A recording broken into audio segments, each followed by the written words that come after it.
E aí, pessoal? Então, voltamos com o segundo vídeo, onde nós vamos falar sobre o texto 2. Então, vamos logo já para o roteiro, para começarmos a fazer os nossos comentários. Então, nessa segunda parte, nós vamos abordar sobre a composição dos compostos orgânicos, quais elementos estão presentes, os principais elementos que compõem esse tipo de substância e algumas propriedades dos compostos. Então, vamos lá para o texto 2, lembrando novamente que esses 3 textos estão anexos lá na atividade no Google Sala de Aula, lá no laboratório Foca no Enem. Então, vamos para o texto 2. O texto 2 inicia falando sobre a composição dos compostos orgânicos. Então, além do elemento carbono, que é obrigatório em todo composto orgânico, na maioria desses compostos também vão estar presentes o elemento hidrogênio, representado pelo símbolo H, o oxigênio, símbolo O, o elemento nitrogênio, N, os halogênios, que são aqueles elementos do grupo 17 da tabela periódica. Quais são? Flúor, cloro, bromo e iodo. São os halogênios que estão presentes nos compostos, na maioria dos compostos orgânicos, e também o enxofre, entre outros elementos, Como aqui destaca, esses aqui são os principais elementos presentes em grande parte, em boa parte desses compostos orgânicos. Essa tabela aqui nos lembra o número de ligações covalentes que cada um desses elementos aqui de cima, que eles podem efetuar, que eles podem fazer. É o que a gente chama de valência do elemento. Então, o número de ligações químicas covalentes que ele consegue fazer. O carbono, ele é chamado tetravalente. Então, tetra significa, é um prefixo aí que significa 4, Então, o carbono pode fazer até 4 ligações simples.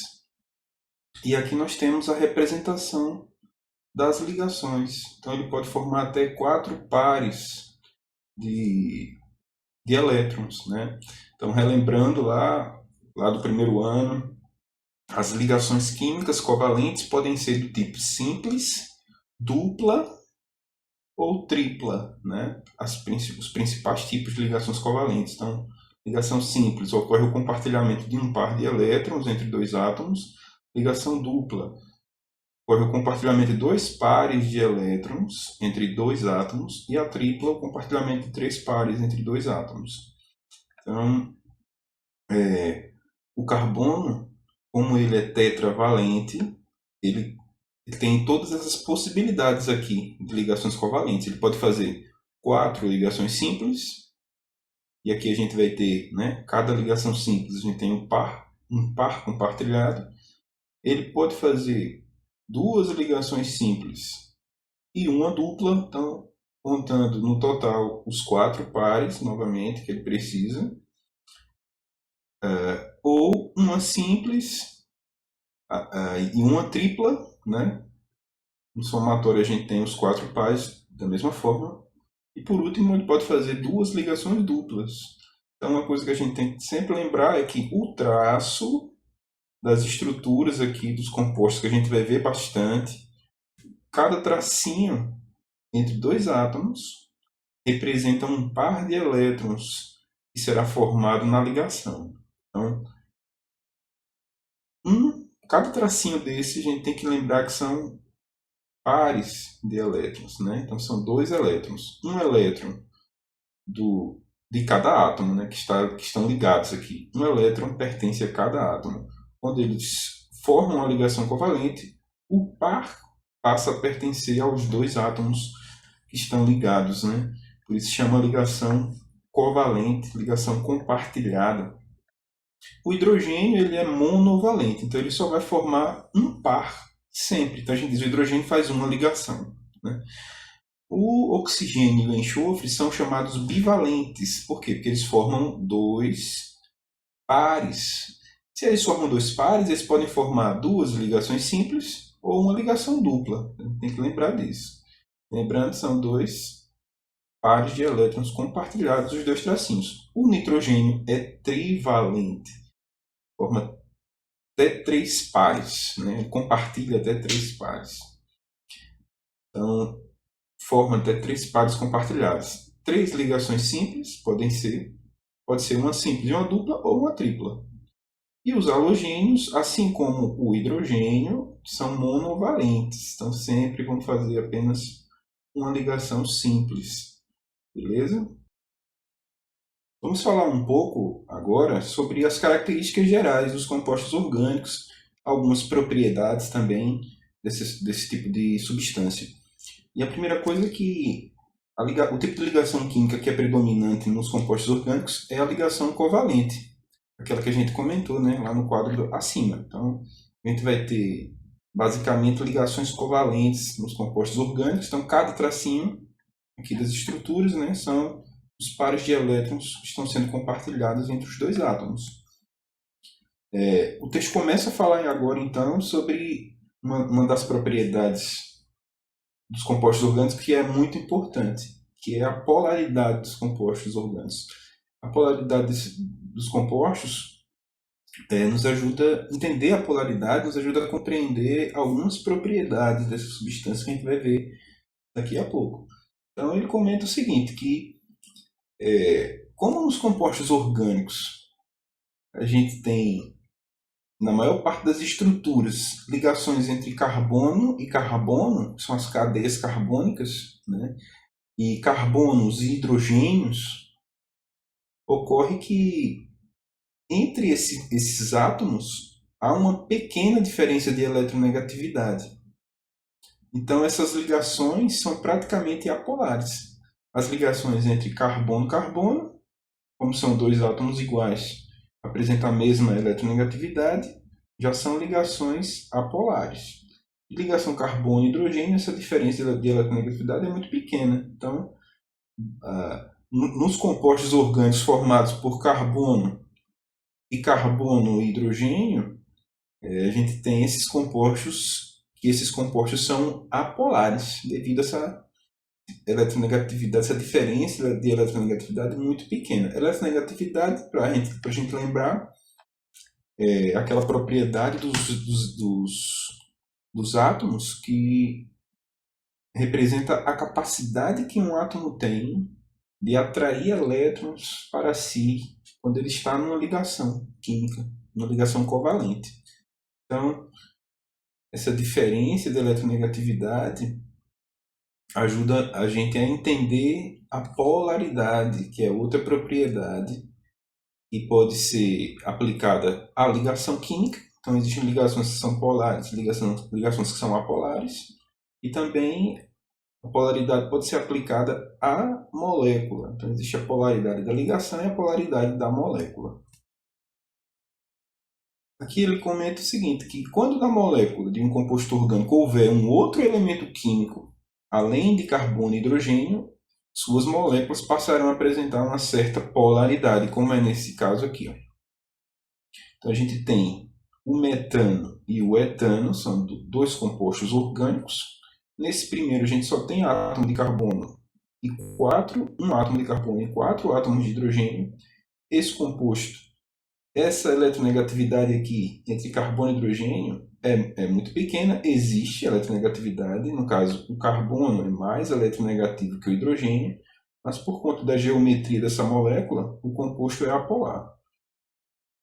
No etano, a gente tem também carbono e carbono, onde não existe diferença de eletronegatividade, e a gente tem os hidrogênios. Então, mais uma vez, quando nas estruturas orgânicas a gente tiver apenas carbono e hidrogênio, isso aí já tem que tem que guardar na mente. Só tem carbono e hidrogênio, a base dos compostos orgânicos é essa, carbono e hidrogênio. Então essa base é apolar. Então quando na molécula, além de carbonos e hidrogênios, houver a presença de um elemento químico que tenha alta eletronegatividade, então a molécula vai passar a apresentar uma certa polaridade. Qual o efeito desse elemento mais eletronegativo na molécula, é atrair elétrons para próximo dele. Então, essa atração de elétrons para a região próxima ao elemento que tem alta eletronegatividade é quem provoca a formação dos polos da molécula. Então, toda molécula polar ela tem que possuir uma diferença na distribuição desses elétrons, uma diferença de densidades eletrônicas na molécula. Uma região vai ter que apresentar alta densidade eletrônica, o que representa uma maior presença dos elétrons próximos ao elemento com alta eletronegatividade e uma menor densidade eletrônica no lado oposto. Então, essa região de alta densidade eletrônica, a gente considera que ela apresenta uma carga parcial negativa, já que o elétron tem carga negativa. A região oposta, a região de baixa densidade eletrônica, onde há uma ausência de elétrons, ela possui uma carga parcial positiva. Então, isso é a molécula polar, diferente da molécula apolar, onde os elétrons se distribuem de maneira mais uniforme. A mesma coisa acontece aqui no ácido acético, que também é polar, por conta da presença aqui do elemento oxigênio, que promove esse aumento de densidade eletrônica nessa região em volta da molécula aqui do ácido acético. Então, na região oposta vai ocorrer a formação de uma região de baixa densidade eletrônica. Então, são os dois polos, né? Os dois polos. O polo negativo, essa molécula, aqui na região próxima ao oxigênio, e o polo positivo na região oposta. Só uma coisa que é importante a gente destacar é que eu estou comentando aqui sobre a polaridade, mas essas representações não são as ideais para a gente tratar de polaridade. Existem outras representações que mostram para a gente de forma mais clara essa distribuição dos elétrons, tanto nas moléculas apolares quanto nas polares. Isso aqui é apenas uma introdução, mais para frente a gente vai tratar com mais detalhes desse tema, né, dessa propriedade que é a polaridade, né, quando a gente for fazer um estudo mesmo mais detalhado das propriedades dos compostos orgânicos. Esses comentários aqui são comentários apenas introdutórios, já que a gente está tratando da introdução ao estudo da química orgânica. Então, tratando agora das propriedades, a gente vai falar aqui sobre, primeiramente, a temperatura de fusão e ebulição dos compostos orgânicos, né?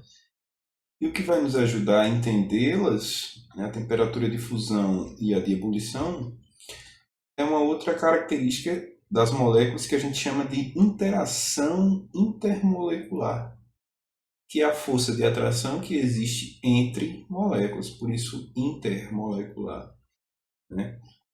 Quanto mais forte essa interação, maior a temperatura de ebulição da molécula. Por quê? Porque é mais difícil separar as moléculas. Então, substâncias que têm interações intermoleculares muito fortes, é mais difícil a gente separar as moléculas, ou seja, é necessário uma maior temperatura, nesse caso, uma maior energia para separar essas moléculas. Então, elas tendem a ter temperaturas de fusão e de ebulição maiores. Compostos que apresentam interações intermoleculares mais fracas, eles, em consequência disso, também será mais fácil separar essas moléculas, será necessário menos energia. Então, a temperatura de fusão e de ebulição será menor. É isso que acontece com os compostos orgânicos, já que eles apresentam interações intermoleculares mais fracas. A gente tem que lembrar que a base, como a gente já falou, desses compostos são cadeias carbônicas, cadeias contendo carbono e hidrogênio. Então, a base dos compostos orgânicos são as cadeias carbônicas. E essa estrutura é a polar. Então, as interações entre moléculas, entre as cadeias carbônicas, são interações mais fracas, porque compostos apolares apresentam interações intermoleculares mais fracas, de menor intensidade.